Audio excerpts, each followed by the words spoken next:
In this center, the focus will be 3D printing.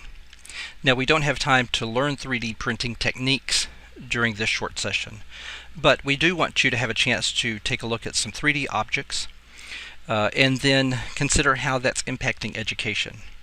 There are a variety of apps out there that allow students to begin 3D creation. So they would begin developing in a two-dimensional flat shape, and then use apps that would start letting them extrude or pull those items up and give them dimension.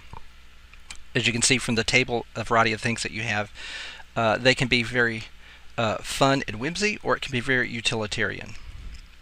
So during our time, what I would like you to do is to be thinking about how 3D printing is used and can be used, and also what this is going to have an impact on for students as far as their future careers.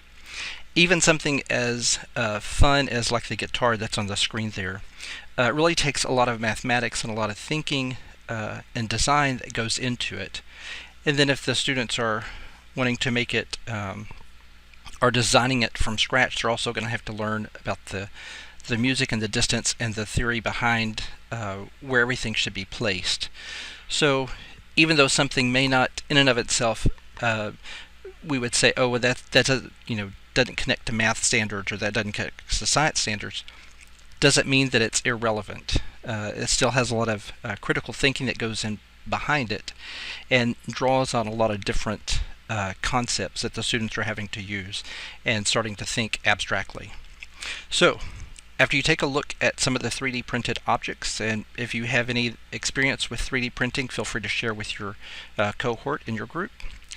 Would like you to spend some time doing some research on 3D printing in schools to come up with what is taking place in schools with 3D printing, how is it impacting the medical fields, and what 3D printing jobs are there currently on site, as well as future predictions for jobs related to 3D printing.